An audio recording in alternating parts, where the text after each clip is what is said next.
I want to demonstrate my understanding of the Hadrat Zikr. Zikr is a practice in Sufism, remembrance of God.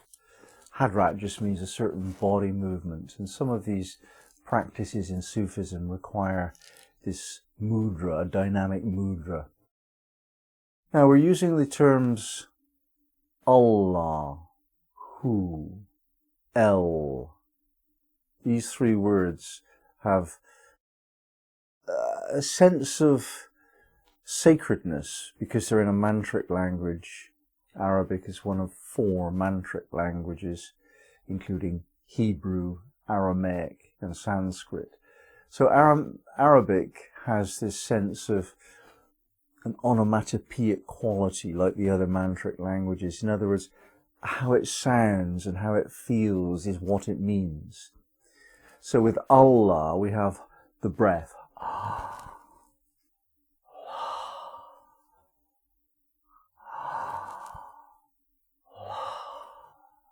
Breath is life. So we're saying the name of breath. We give a name for breath and we call it Allah. And we see breath as essential to life. So we're remembering the essence of life first and foremost. And of course that's a very convenient way to give a label for this thing that we try and call God, and it's helpful to have a name for God. So Allah is quite a useful name. Another useful name for God is Hu, H-U. It's again onomatopoeic. It feels like you're going into another reality when you say Hu. And in this particular exercise, this particular zikr uses Hu in the heart. It's not always said there. Sometimes it can be in the crown. And by the heart, I mean the center of the chest. It's not the heart which pumps blood. It's the heart center, the chakra. So we say Hu and we put the attention, we focus our attention in the heart when we say it. Now the word El means the in Arabic. El is the facts of the matter, the here and now, the only reality. Here, now. That's what it means. And this is all that we can know of God, really. Here, now. That's what we're seeing as God.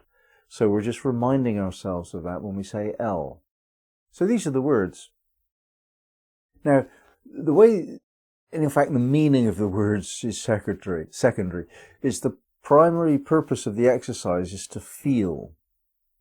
Is to feel what happens when we do this series of sound practices with certain visualizations. And you'll find that your state of being changes, and that's the purpose of the exercise.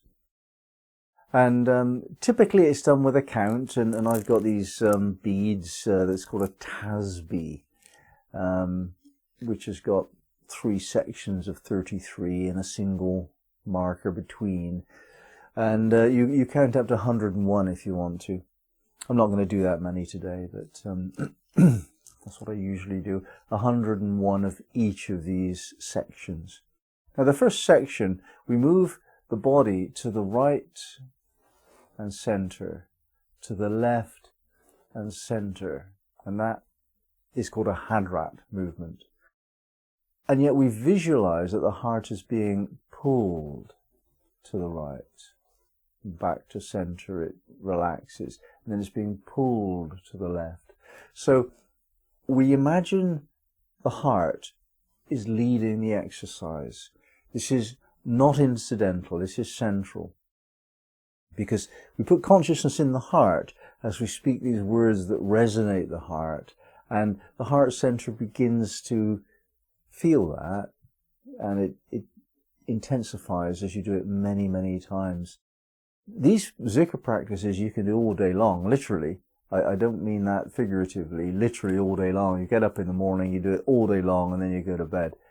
That's what you do on a spiritual retreat. So don't expect a quick fix here. This is the kind of thing that you try out to see if you like it, see how it feels, and then you do it as a daily practice. And you need to make it as automatic as cleaning your teeth. You get up, you have your cup of tea or whatever, and then you do your zikr. Every morning, in exactly the same way. That's what makes it possible. Otherwise, you have to wait for an initiative, a passion, a motivation, and that doesn't always come. But if you want to do this thing properly, then you do it daily as a practice, a discipline. You always do it and you never fail. That's what's necessary for me. If I just must do it every day of my life, then I must, and that's that. I don't think about it. I don't make a decision. Shall I go up and do zikr? And that's the other thing. I do it in a particular place in the house. So that particular place takes on, at least at that time of day, a certain sacred quality. It's like having an altar. So these devices of sacredness are quite handy. You might want to light a candle or some incense just to make it more so, or put on special clothing, or you know, but choose at the same time of day if you can. Like that, you know, that helps a lot. So the first gesture is the Hadrat, and then we do this for a while. The second gesture is a movement from the head to the right, and we imagine an energy just beyond the right shoulder, about here, like an angel, that kind of energy. And then we take that energy up above the crown, as far as you can reach. You imagine a chakra exists up there, and then we come down into the heart center. Like that. And we say the words El, Allah, Hu.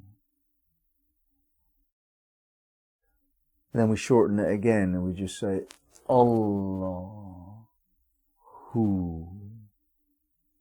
Now finally into the heart, Hu, Hu, Hu. And if you really want intensification, that final practice can be done on the breath, by which I mean you breathe in a certain way and do the practice as a part of that breathing rhythm. So you breathe in a long breath, and then you breathe out as you say "Hoo" into the heart. Breathe in.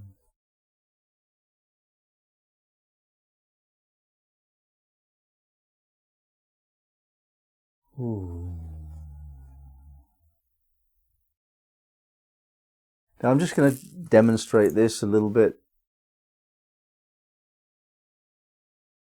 and then for the last part of the video I'll do it properly, shall we say, so that you can join in if you want to.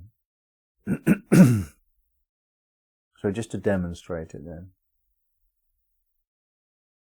Allahu El Allahu Allahu El Allahu Allahu El Allahu Allahu El Allahu El Allahu El Allahu El Allahu El Allahu Allahu Allahu Allahu Allahu Hu Hu Hu Hu.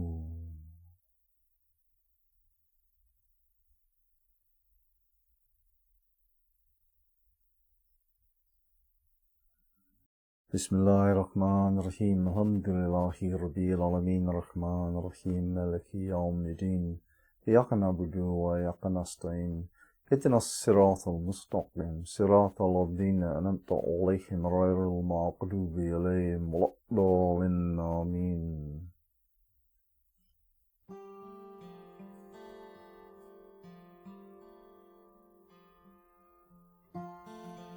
Allahu El Allahu